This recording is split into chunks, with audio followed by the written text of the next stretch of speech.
Mark Kendall was a dangerous registered criminal, but he never imagined that his life would end in a way that would expose one of the strangest crimes New York had ever seen in 2021.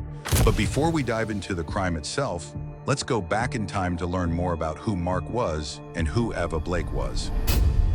The beginning, 1992. Mark grew up in Memphis, Tennessee, and by his early 20s, he was already deeply involved in crime. He had no stable job and was willing to do anything to make money, from petty theft to fraud. Eventually, he realized that violence was the fastest and easiest way to get rich. He was arrested multiple times on different charges, the most common being armed assault and robbery, leading to repeated prison sentences. Each time he was released, he would claim to turn over a new leaf, but he always found himself back in a life of crime. Marriage to Eva Blake. By 1998, Mark decided to settle down and get married. While traveling between states, he met Eva Blake, a woman with a minor criminal record compared to his, but with a rebellious spirit just like his. Eva had been involved in a violent altercation before, but was nowhere near as dangerous as Mark. Still, he felt they were a perfect match, so they married, and a year later, they had their only daughter.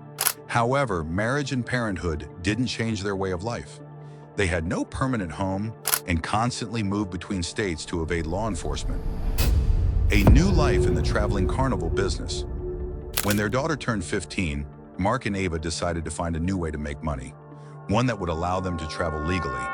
They found the perfect solution in traveling carnivals, where they purchased small amusement rides and swings, moving from state to state with different fairs and festivals, primarily in the southern U.S.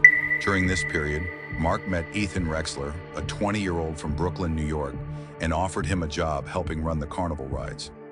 Ethan, much like Mark and Eva, was willing to break the law for easy money and had no hesitation in doing whatever it took to make a quick profit.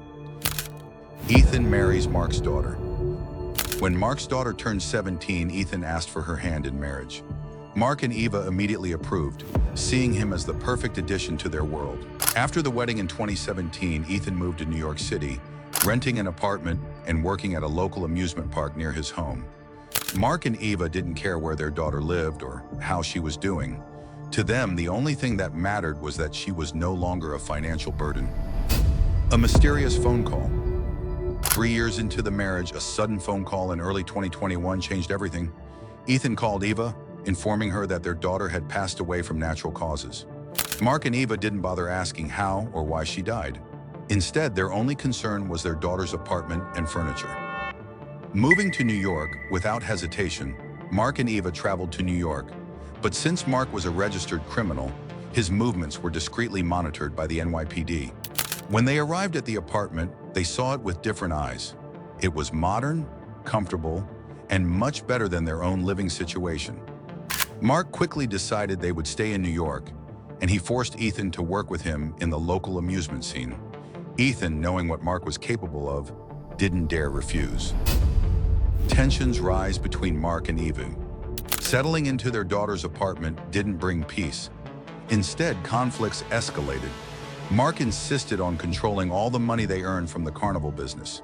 Eva and Ethan had no say in anything, and fights broke out daily, sometimes turning violent. One night, a concerned neighbor tried to intervene, but Mark reacted aggressively, making it clear that no one should get involved in his affairs.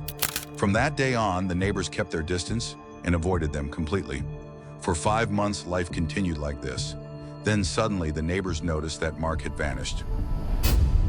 A suspicious disappearance. A week after Mark's disappearance, a neighbor asked Eva about him. She casually replied that he had traveled to another state for work. At first, this seemed believable.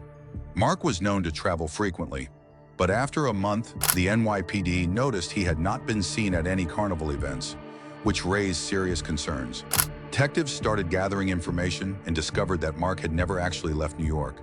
When they questioned neighbors, they found that Eva had never filed a missing persons report, nor did she seem concerned about his absence. The discovery of a body. 6 weeks after Mark's disappearance, police received a report of a human torso found in the East River near Brooklyn. Since no other missing person reports were on record, authorities suspected it might be Mark Kendall. Eva was called in for questioning, and she appeared extremely nervous. With the news of the body discovery spreading quickly, she broke down under pressure and confessed to killing Mark, with Ethan's help. How the murder happened: Eva admitted that she had been planning Mark's murder from the moment they moved to New York. She wanted to free herself from his control, and Ethan agreed to assist her. One night, Eva spiked Mark's drink with a sedative. Once he was unconscious, she slit his throat with a butcher's knife. Then together, she and Ethan dismembered his body into 3 parts: the head, upper body, and lower body, placing each piece into garbage bags. In the dead of night, they disposed of the body parts in different locations around Brooklyn, taking advantage of the city's quietest hours to ensure no one noticed. The next morning, they went to work as if nothing had happened. The endgame: following Eva's confession, the police located the rest of Mark's body. The forensic report confirmed he had been killed 6 weeks prior, exactly as Eva had described. When questioned, Ethan revealed that Eva was the true mastermind behind the murder.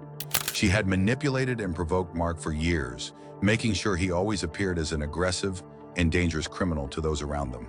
Initially, Ethan refused to help, but Eva threatened him, warning that if he didn't assist, she would frame him for Mark's murder or even make him the next victim. Given that Ethan himself was already a criminal, he saw no way out and complied. In the end, both Eva and Ethan were sentenced to death, marking the end of one of New York's strangest and most gruesome crimes.